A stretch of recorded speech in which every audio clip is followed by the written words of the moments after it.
that I'm coaching men and women.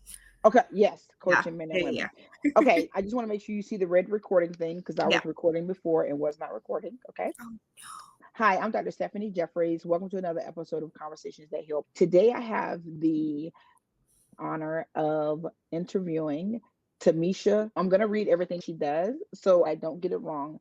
Tamisha Souza is a Christian dating coach and a mentor for men and women who are seeking to pursue marriage with clarity, confidence, and Christ at their centers. She shares her powerful story of leaving a new age movement, surrendering her life to Jesus, and true peace comes not from striving or self help, but from surrender and spiritual obedience. Please take the honor of introducing yourself.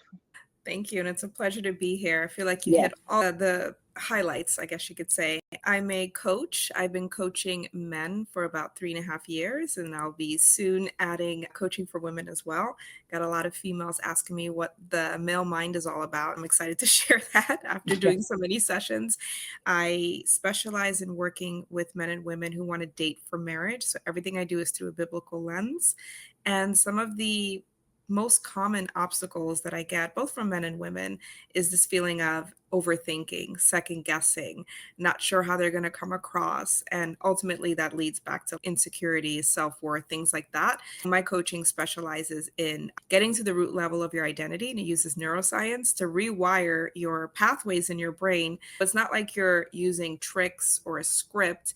You're actually that person. The example I like to give is instead of playing hard to get as a woman, you actually are hard to get. And there's a difference in that energy shift that men can pick up on, even if they can't put their finger on it. That's like a snapshot. I think that is beautiful. There are a lot of people right now who are choosing to be single because they feel like dating is hopeless. They feel they're not going to meet their person. It's not that it has to be perfect, but it has to meet your needs and standards. And people are straying away from standards because they feel like their standards are too high. What happened that led you on the journey to become who you are now? Wow.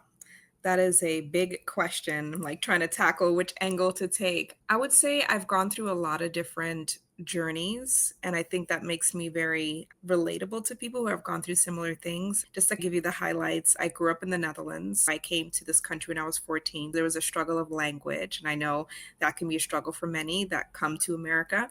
I went to college. I was going to be an attorney. That's what my dad wanted. A major shift that happened in my life, because my parents were also going through a divorce, is that I knew I didn't want to pursue that. I didn't want to go to law school and do all those things.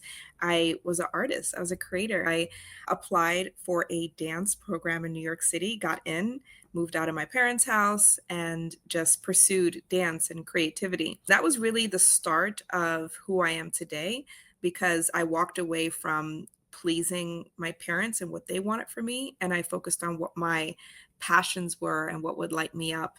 Then from there, got married, got divorced, was with this person for 11 years. I know what it's like to lead in a relationship because the other person is more going with the flow. I know what it's like to overthink and feel like, is this the right person for me? Are we actually aligned in our values? There's this sunken cost fallacy where you've spent so many years with a person. It's if I leave now, I got to put myself out there again. I got to start over. And similar to when I applied for this dance program, I knew I needed to walk away from that marriage. After that, I really took the time to heal. That is what led me to meditation, the new age, all the self help. I can't say that was an important part because it led me to where I am today. Right. Growing up as an atheist, having that shift of not believing in anything to believing in source in the universe is that was a big leap for me. In hindsight, I recognized that I wasn't ready to encounter Jesus. I wasn't ready to take it to that next level. I needed some things I needed to work through. I know what it's like to be on that journey too. I know a lot of women, especially today, are on that journey. Probably another reason why we're not having kids the way we used to in our 20s. Women are waiting till their 30s. I'm 40. We're trying now. And so I've been there. I've been in all of those phases. And I think that is really what made me who I am today and why Jesus led me here, really.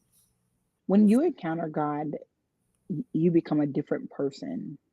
It is not something that happens overnight. It is a continual process. I think that people become very discouraged in their journey with God because they feel like serving God is so rigorous and you can't do this and that. There's so many things you can do. Becoming an atheist and falling in love with Jesus in a way that you never imagined. How has that transformed your life? Being an atheist and being a very logical person, even to this day, the overwhelming love I felt that led me to knowing God and Him presenting to me, there's still my logical brain that kind of creeps in and is, but how is this connected? Is it real? Is it this, right? But then the power of prayer came into my life. Mhm. I was in a all ladies Bible study. This is early in my journey. We did a practice at the end where we all have prayer requests and we pray for one another. I'd never experienced anything like that. So I'm like, this is amazing. I'm praying, and this one was anonymous.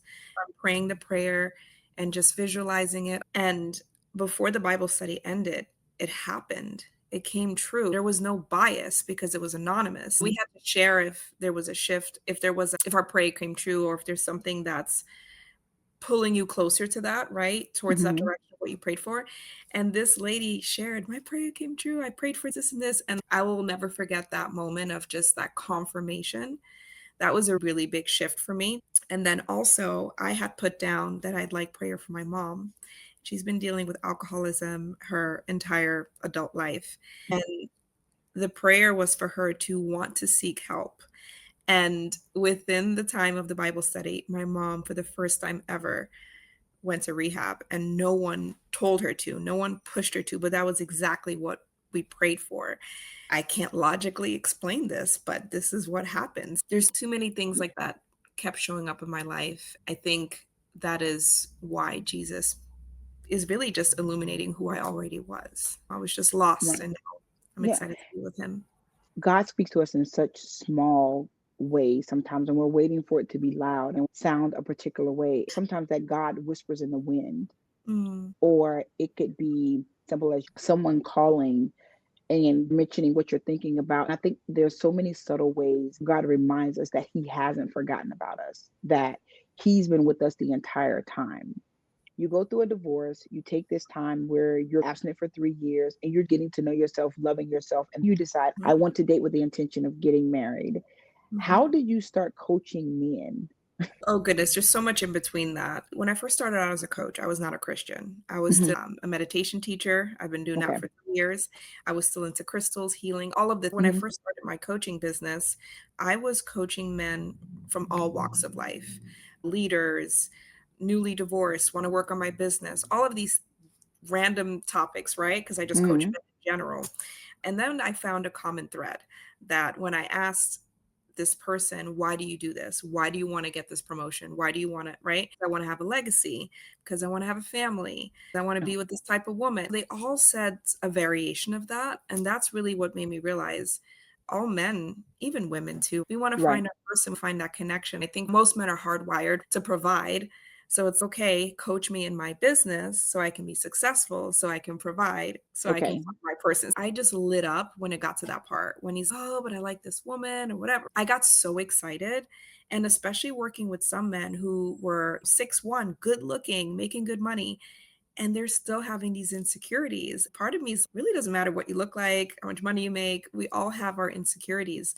Making that shift to dating just really allowed me to get to know men and my questions answered. And that's why I feel like it's so powerful to now be making the shift to coaching women as well. So I'm just really excited. I hope that answered your question. No, it did, because that lends itself to more questions. You said there was so much that happened in between that. So in that time, there's some things that when we go into this silent time of our life where we feel like, okay, I've come out, I'm healed, everything is perfect. Then when you get in a dating scene or you start to get around people, you realize, wait a minute, I didn't work on that, or I didn't work on that Yeah. either because I didn't feel like that was an issue. What were some of the things that you felt like this is new, or I didn't know that in Mhm. relation to yourself? Yeah, it's a good question. After the last relationship that I had, it's not even that I made the choice to be abstinent. It was just like, I'm gonna focus on me. And that turned into it being 3 years. Full transparency, when I started dating my husband, I was so new to Christianity. When he told me he wanted to wait to be intimate until we got married, I was taken aback. I'm like, "Oh, okay, we're still doing that?" I did my own research and we had meaningful conversation around it, and we both agreed that we wanted to wait, and that was special for us. The thing that I've learned the most is that whatever your standards are, whatever you desire, It's out there. They're Right. praying for you too. I think the biggest lesson I learned is that I would settle, or I can Right. guide it, or I can fix him because I'm healed. Like this notion of mothering and coaching. And with my walk with Jesus, it made me recognize these are almost like the 40 nights.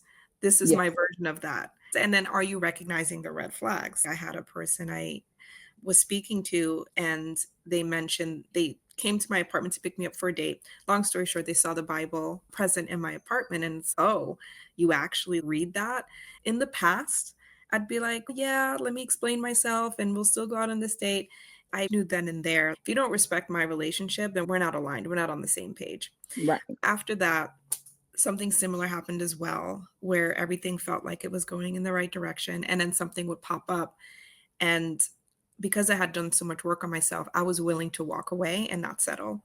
I recognized that I didn't actually pray to God to send me my husband or send me my person. I was still leaning on my own strength and not Hmm. giving it to God and surrendering that. I prayed this prayer of, God, my husband must come through you.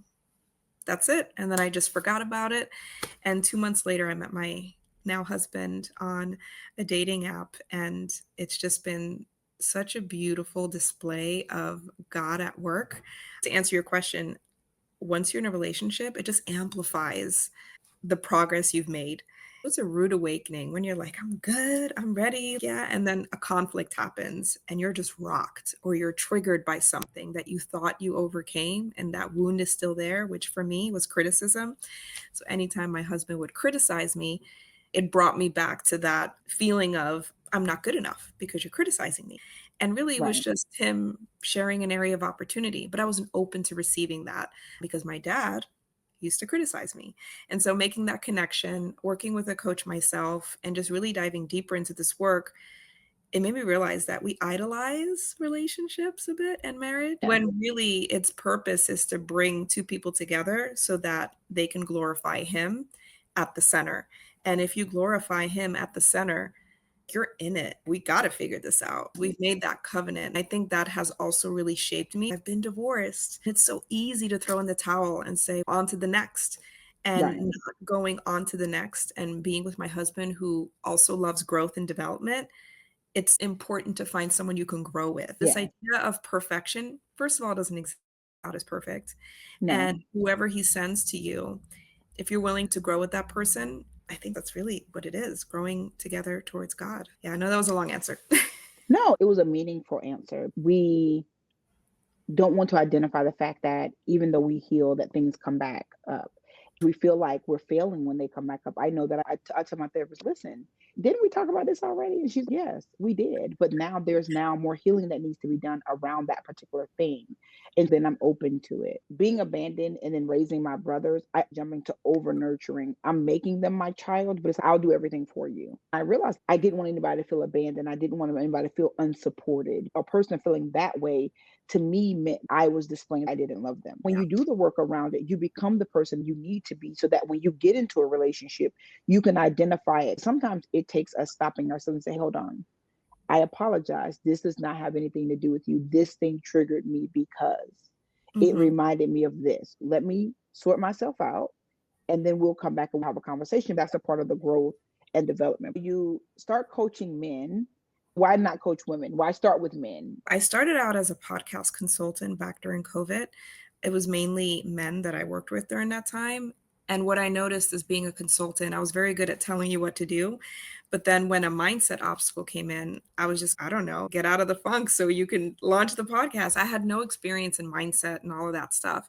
But I realized how important it was because you can give someone all the tools to create something great, but if they're not ready to receive it, they're going to sabotage it. They're going to quit. They're going to give up. I saw that trend.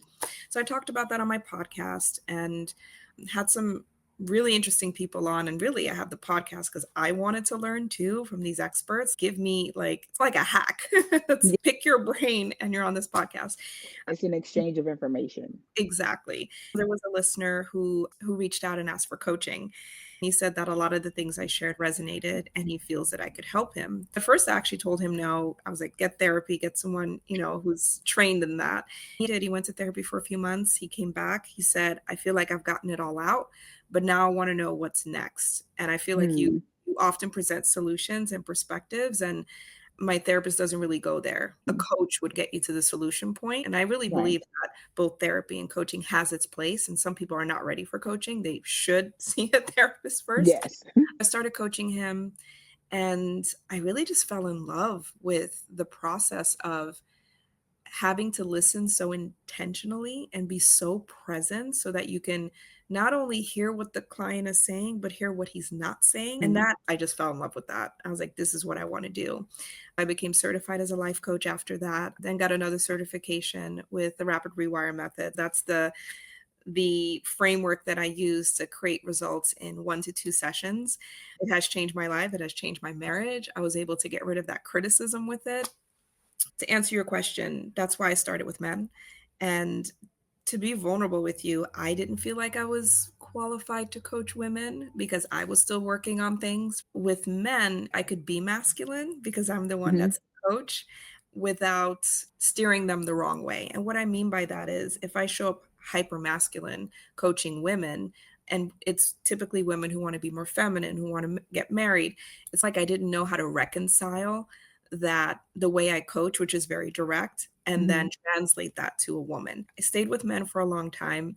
And then my girlfriends, we chatted about this yesterday, started asking me, like, oh, what do you guys think about that? Or what about this? Or what goes on, in their mind? And I would just answer the question, not mhm, because I knew, but because I had done so many sessions. This is what men are right. telling me. Some of it I was shocked too. That's when I was like, you know what? I'm going to pray on this. God made it abundantly clear that I should be sharing all of the things I've learned now with women. And like the whole, you don't need to play hard to get, be hard to get, right? Mhm, So yes, sharing with women how that translates to men and why they can pick up on that energy. Like it's one thing when you're like, I'm booked, I have a podcast, I have that. You're living your life, you're actually hard to get versus you're just making things up. And men can pick up on it. And although they're not as articulate with the emotions, they'll right, typically just say, something's off. I don't know. She ain't it. I could feel it. right. Same thing with someone who's grounded and embodied. She's the one. Why? I have a hard time Yeah. articulating their emotions at times. But I hear that so much. Like I just knew. I also feel like with women, and this is not with all women, so I don't want anyone to get on this podcast like I don't have that problem. Women struggle. I'm prior military, retired, so I'm used to people say you're in your masculine energy. It's not that, is that I've always taken care of people. I don't know how to not have a solution. There are a lot of women choosing to stay single. I think things are miscommunicated. A lot of times we're saying the same things, we're just saying it in a different way. We want the same things, but the way that we present the way that we want it is different. Yeah. Yeah. Absolutely. Your brain will always find ways to prove you, which is where self-sabotage comes in. Some of Mhm. my girlfriends that I coached a while back when I was considering coaching women, when I did sessions with them, they had a very similar mindset in the sense of this is an extreme example. Mhm. All men just want sex, or there's no good Christian men out there. Men only want to hook up. Like all of these negative notions towards men. And what I found is that's a limiting belief, first of all, because it's not true. Yeah. And if you really buy into this limiting belief, your brain has to make that accurate, right? And so you're going to keep encountering men who present those qualities. But here's the thing, everything is cause and effect. And so Right. if you think about it, if you're showing up on a date, you got your guard up, right? Your body language, right? And Mhm. it's let's see what he brings to the table. I have my own money, I have my own everything. You're already setting yourself up for failure because you Mhm. have expectations and the energy which men can pick, we all can pick up on that, right? That's why we have our Yes. intuition. Something just feels off, or it can feel like a Mhm. job interview. Let me make sure. And one of the things I've learned with men is that it has become so much harder to date for them too because of the culture we live in. Wife culture. If you go up to a woman in the gym or in the grocery store, is she going to put you on TikTok for harassing her? There's so much like pressure in that Yes. movement that men are just scared. I don't want to offend her. Do I ask consent for this too? There's just so much confusion. And sharing that with women, I think it evens the playing field where it's not just us that are experiencing these struggles. Men are too, but just in a different way. I was talking to someone today, and one of the things that she said, I believe the way that I am praying for someone to come into my life in a meaningful way, I believe there's a man also praying that someone comes into his life in a meaningful way. I think with dating, people overlook the everyday person, Mm, right? I was most impressed by yesterday in our conversation is that you're teaching people how to deal with the inside as well, because that is where you had to start. yep. Wherever you go, there you are.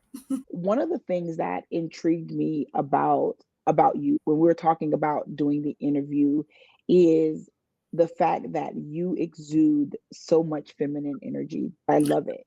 I do. I Thank think you. that more people are trying to figure out how to do that. If you could tell a woman that's watching this podcast that may not be able to afford coaching, where would you recommend she start to tone down on the masculine? That is such a great question. I would say take a pause from dating because ultimately, if you don't know what you stand for, you don't know your values, you don't know your standard, how can you put yourself out there and attract the person you want? Because you're Yeah, giving off the energy of, I don't know, you don't know your standards. If a person shows up and is good enough, it's okay, I'll settle for that. Inevitably, things will spiral because you haven't dealt with it. Likely, they haven't dealt with it because you attract what you are again. And then it reinforces the belief of there's no good men.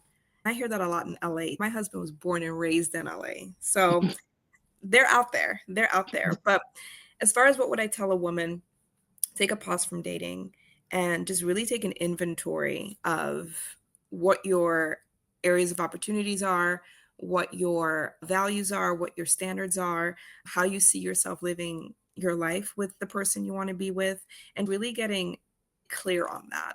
Doing that exercise will at least give you the foundation of who you are and what you stand for, so yeah, that when you eventually start dating, you already know what you want. If they're not answering to that call or they're not willing to have a conversation about it, then you know this isn't the right fit. And so, an example I can give you is when I was dating my husband, he believed in 50-50, and I really desired being provided for, right.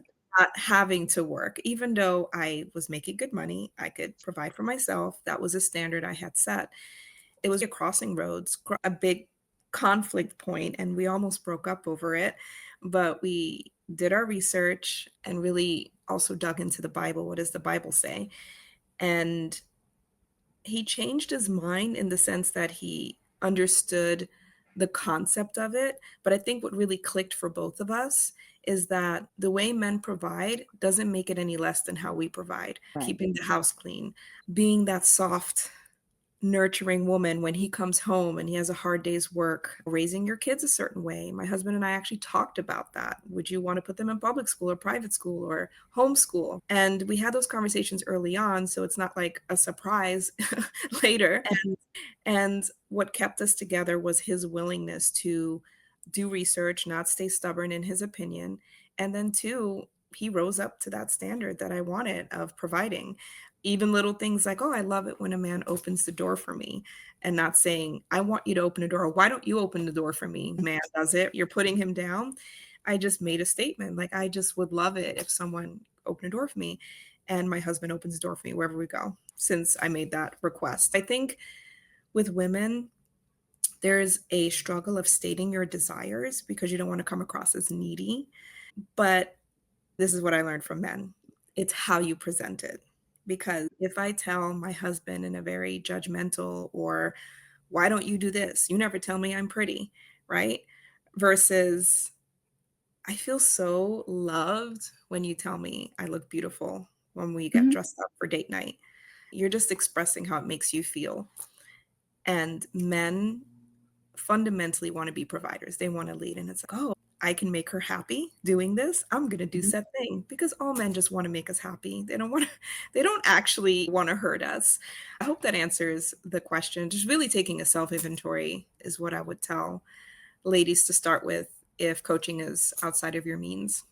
I think that language is everything. It's never what you say, it's how you say it. People have to be healed, then come back and get coaching. Sometimes people hear things from the lens of their pain. It could be something simple and it's triggering. The reason why we understand that is because we're triggered by certain things, and then you realize, okay, I need to get therapy to get past that. I think so many trauma bonds are happening because Mhm. people are hooking up and connecting and not talking through or not acknowledging the things that are wrong, and it reinforces the negative connotation that there's no good men or there's no good women. Like you said, Mhm. when you can look it up in the Bible and you want to provide because you want to love me the way the Lord loves me and the Lord provides for me. And that's not trickery, it's not manipulation. It is something that you desire to do that allows both of us to operate in a space that we're not being taken advantage of. We're Yeah. actually loving each other the way that we desire to love. Yeah, You know what I that's so mean? beautiful. That's so beautiful. Another tool that came into my mind for the ladies and also for the men, if you have any male Mhm. listeners, there's a book called Living from the Heart Jesus Gave You. This book is incredible. I would highly recommend reading that if you're currently dating or you're considering to start dating, because it talks about the different levels of maturity and the Mhm. different types of communication. And it just really goes in depth to the neuroscience and the psychology, which I love, but through a biblical lens. Okay. And the one about maturity was really striking, and how many people are infants. They need someone to take care of them, or they're toddlers where they're very egocentric. I need my needs met, which is how toddlers are at maturity level. And then the teenage maturity where it's like rebellious or it needs to be my way. And then eventually to adult and then elder. I feel like we take for granted the wisdom of our elders. And so this book really goes through the maturation progress and gives you some questions to answer so you can rate yourself. That's been an incredible tool. It revealed, and my friend who co hosted this with me said this. She said a lot of people are living from their hurt and not living from their heart. So Mm. that is a must read. It's really good. I think it'd be very helpful for a lot of people. I'm going to order it. I think that is needed. I love books to have books in my library. One of the best books I've ever read was Intellectual Foreplay. It poses questions that you wouldn't naturally ask when you're meeting someone. And it's not one of those, let's sit down and I have questions for you. It is a natural progression of conversation because people bring their expectations into a Mhm. relationship. I bring my expectations, you bring your expectations, but none of us have talked about what they are and Yeah. why we have them. Yeah. Because you should have expectations, but I think that you should have expectation management conversations, right? One of the healthiest things I've ever done in a relationship was I said, "What don't you like to do?" I don't like to pack bags. I said, "Okay, I'll pack our luggage, you unpack it." It worked. Instead of getting into this roundabout argument or we're pissing each other off as much as we possibly can, it's just one of those things where we've communicated and we understand where we're coming. I Mhm. grew up in a household with my grandfather. I remember one time my grandmother says the garbage is overflowing. My grandfather was very calm. He came in and he said, "I think when you said that, you felt I walked by the garbage and left it. I did not. I came in the front door and I went right in the room. So I didn't see the garbage." He says, "The only thing you have to say to me next time is, 'Hey, babe, the garbage is overflowing. Can you take it out?'" He Mhm. said, "And I'll take it out." We get riled up over things that we should not. Mm. I think another damaging thing within a relationship construct, we talk to each other, we don't matter. I think that the people that you take for granted the most are the people that you see every day. The people that you say you love the most, those are the people that you never say, please, thank you, you're welcome. They get that less than anybody else. Yeah, it's very true. There's 2 points I wanna touch on. Yeah. The first one is especially the garbage one, it's so relatable because we went through marriage premarital counseling, my husband and I, and we were excited, and we talked about all the big things, and one of the questions on there was, "Who's gonna take the garbage out?" And he wrote that we both will. And I'm like, "Oh, I'm not taking the garbage out. I like cleaning the kitchen, but I don't wanna," and that was like an area of I don't know why, but just, "What do you mean? What do you mean you can't ta," and we were just talking about that, and I was like, "You know what? Let's keep doing this course." And so we went through the course, and there were so many areas where we hadn't explored yet that we Mhm. decided to take extra time and not rush and tackle those things. Let's deal with them now because we both were dating each other for marriage.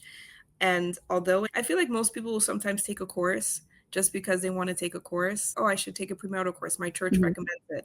And then you still do whatever you want, even though Yeah. there's red flags. And so with us, we're like, let's actually tackle these, right? And pray about it, include the Lord. And for me, him saying that was such a comfort, and it reinforced that I was with the right person because even though we're fundamentally sinners, is a person who wants to work on this and grow with me as we figure it out. And so his Mhm. willingness to grow and set aside his pride and ego allowed us to overcome so many obstacles. And I really want to stress that, because I think sometimes, again, we idolize marriage and we think once we get married, all the problems are fixed. And it's like, they're not. They're so not. It's a fairy tale. And then the second thing I want to touch on is expectations. I used to have expectations and I thought I was just in that. But what I found as I'm on this journey is reframing it to standards has been incredibly Mhm. helpful, because expectation still comes from an energy of entitled. I expect you to open the door. All Mhm. other men I dated opened the door, so I expect that, or I expect you to take out the trash. There is an entitled energy behind it. Right. And that's why I like to reframe expectations, just Standards. because then I love that the men in my life, I've taken out the trash. It just makes me feel taken care of. And I just appreciate it so much. And you're saying Mhm. it with love. And it's, I want to do that. I want to feel her love. Like I said, men are very simple. I've come to find out they want love. They want kisses and hugs, and tell them that he's your hero. Men Right. just want to be the hero in your life. Right. Switch the standards, not expectations. Yeah, no, that is very good. When are you going to open your books to start coaching women? I've been coaching for men 3.5 years. I'll be honest, in my mind, I'm like, I'm going to wait 5 years. I'm going to have 5 years of experience working with men. Then I can work with women. And it's just become so loud that I don't need to wait. And that there's women out there praying for the knowledge I have, because I've spent so much time with men in that context. And I've spent so much Mm. time with the men they want to marry because they're dating for marriage. And so, can you introduce me? Can you? And like I said, I've coached some of my friends, and a lot of blocks came up. And it was, this is why your dating relationship hasn't, like, gently calling that out. And I'll be honest, it's a little bit harder to break that type of news to women. And like I said, criticism was my area of opportunity. So I get Mhm. it. But with men, they're so direct that if you tell them it's this and this, if he's truly ready for change, he's going to take the action. There's not going to be any Mhm. second guessing. And so that's all the reason why I've been pausing on this. But like I said, I feel God nudging me to do it. Even if I don't feel ready, I feel like I am ready to share what I know. And Okay. so it's going to be late December, early January. Right now, I have a wait list. Okay. So if you're interested, you could be the first to know. Okay. But I'm excited. It'll be a really great next chapter. Okay. Where can people find you? My website has everything. So start.datingcoachtamisha.com. If you're a guy listening to this, same website /blueprint. It's a free guide so that you can dig a little bit deeper into what potentially may be blocking you. And then lastly, if you're ready for action, you just want to get going, I have a special offer for your listeners. It's Okay. $97 for 2 coaching sessions. It's hyper targeted to what you want to work on, and you'll get that clarity and the next steps that you need. This has been such a beautiful interview. I want to invite you back again. I will invite you back on maybe a question and answer session, because Oh, there may be people that have questions and then we can tag team it together. You are such a beautiful soul. I am grateful that God has saw fit for our paths to cross. I am mm, grateful that you are listening to God's nudging and his leading, and you're doing it scared. And that is amazing. What is something that you're grateful for? oh my goodness. There's so many things, but I think the one thing that truly encapsulates everything is God's patience with me. I am so grateful for that, because even when I first became a Christian, I felt, am I even good enough to be a Christian? Like, why would he want me? I have done so many things that go against the Bible. I've gotten divorced. I was intimate outside of marriage, and he's not going to want me. I'm grateful for the patience, the presence, all of the things, because he's always been there and he's got me, and I just need to turn to him first. So I think just grateful for that whole, just all of that. Yeah. What is the one piece of advice that you would give people, male or female or both, they could start doing today to see a change in their life? Pray. 100% pray. One of the things that I really struggle with is the verse of lean not on your own understanding. So that's all I've done my whole life. What do you mean? I got to surrender. What? So I Mhm. say pray, and pray when it's hard. Pray when you don't feel close to him. Pray when you feel angry at him. Just pray. I look at it as truly a relationship. And if, you have a friendship and you never express gratitude or love and you only come when you want to complain, it's would I, as a friend, want to deal with that if you don't come to me for anything else but your woes, right? So I Right. encourage you to pray and just have conversation. And then if you're ready to find your husband truly, like I said, I prayed, God, he must come through you. My husband must come through you. And I think that's a powerful prayer. Last thing I want to say is if Yes. you feel like you have church hurt, church trauma, perhaps you're questioning, deconstructing, a prayer that I've seen work in people's lives who were completely atheists is the prayer of, God, if you're real, reveal yourself to me in a way that I have no doubts that you are Lord. Something in your own words, but basically calling him out and saying, look, I'm ready, but show me. How can you show me? And that could be different for everyone. But I've seen that drastically change people's lives when you pray that from an earnest heart. So pray. Thank you for the opportunity to interview you again. I always end my podcast with prayer because I believe that prayer is such an amazing tool. And I believe that there is somebody that was listening today.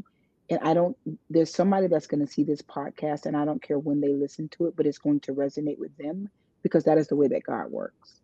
And I pray that it'll get to them when they need it and when they need it the most. So, being Mm, that you are my guest and I know that you love the Lord, I am going to ask you to close us out in prayer today. I love that. Okay. Oh, Father God, I just want to thank you for being so undeniably present in this interview with Dr. Stephanie. I'm just so grateful that you connected us. I'm grateful to speak about you and share how you have impacted my life. And I just pray that whoever's listening to this podcast just know that you have always been with them and can give them some hope and encouragement. And for those that are still walking with you strong and feel frustrated with dating, that you may soften their hearts and give them the tools and resources so that they can take a look at their areas of opportunity and be ready to receive that love. I just pray protection over Dr. Stephanie and all of her listeners, and just also gratitude for having the privilege to sit here and speak about you and have you here. So just thank you for all that you do, Lord. And I'm just so grateful to know you. In Jesus Christ's name, amen. Amen. Thank you so much. You're Hold on. welcome.